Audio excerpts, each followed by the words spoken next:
Alright, so my good friend over here is asking me a million questions, and this is the person who I'm gonna punch in the face pretty soon because he has good questions, and I feel bad because I don't make videos about it. And I'm always saying I'm gonna make videos about it, and then I'm like, by the time I get home, I forget what it was.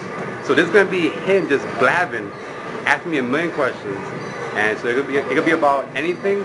I don't give a shit what it is. There's no scripts here, so he's gonna have any questions. I'm gonna answer them on the fly. So anytime you want to go. Let me go back to my notes. What's better, doing single arm workout at one time or doing both arms at the same time? Okay, if you're doing a back workout, okay, I recommend doing singles for a lot of reasons. One, because you're not using your dominant arm. If you have a dominant arm, if you do doubles, you're gonna eventually have an imbalance in your arms because if you have your right arm is strong and you're doing double for back, your right arm is going to become more stronger if you have a dominant arm.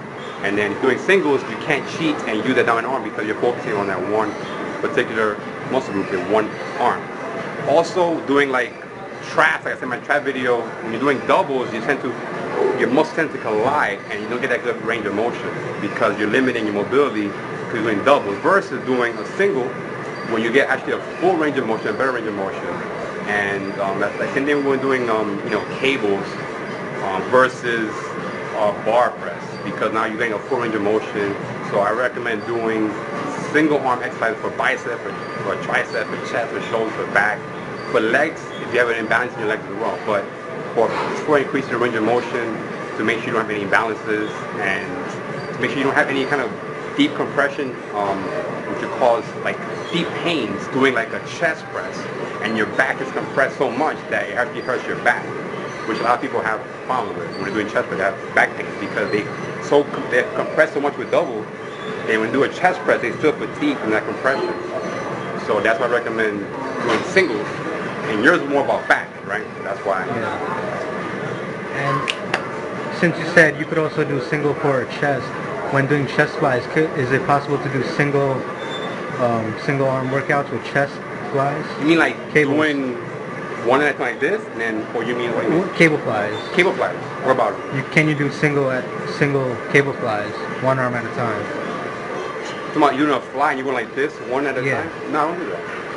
If you do when you're doing any kind of a chest press or chest fly, you don't want to have one arm coming down while the other one's in the air, or one's down while the other one's coming up, because it's going to actually cause you to rotate. You're gonna actually hinder yourself. So you see people in the gym, they actually do like this stupid one arm bicep curl, and they hold it and they wait for this when they come out. They go, don't do this because you want to do the chest press. You don't want to be in a chest press and you're dropping one when your whole body wants to shift, and you're gonna really hurt your chest and your shoulders. So don't do any silly one arm, especially for chest, like doing chest press, and you start doing just regular chest press with dumbbells. You say, hey, you don't want to be cool, look cool, be different, and do one arm and try to stabilize one arm. No, you want to have even in a deep contraction when you're coming up. You don't want to just do one because this is actually going to cause your whole body to rotate. And now you're not focusing on your chest anymore. You're focused on trying to stabilize, doing balance, and doing all this crazy stuff. So don't make the exercise fancy. We don't care about showing off or being fancy in the gym. We're trying to isolate and work a muscle group. We're not trying to show off, I can do one arm, crazy move, look at this, man, look, oh shit. No. So we're about stimulating the muscle by, for chest presses, doing like this. Same thing with shoulders. You could do a shoulder press, but again, you're doing like one like this, you're going to tend to drop this arm because you're trying to come down.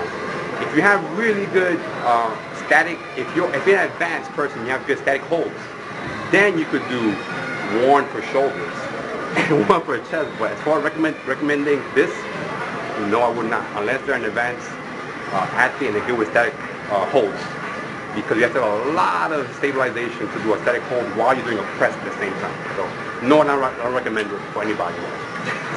That's my I got long ass answers. Last week I did 24-hour fast for 2 days last week, and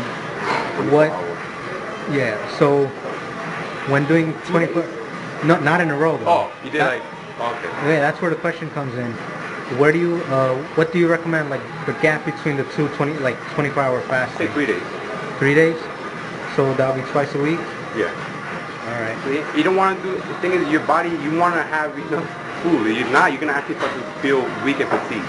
You don't want to starve yourself where you're doing it every other day. We do 24 hours, one day I eat, one day I don't eat for the whole day. Your body, you're going to feel actually lightheaded, fatigued, and dizzy. So you don't want to do, okay, a 24-hour today, and then tomorrow I'm going to eat, and then I'm not going to eat again.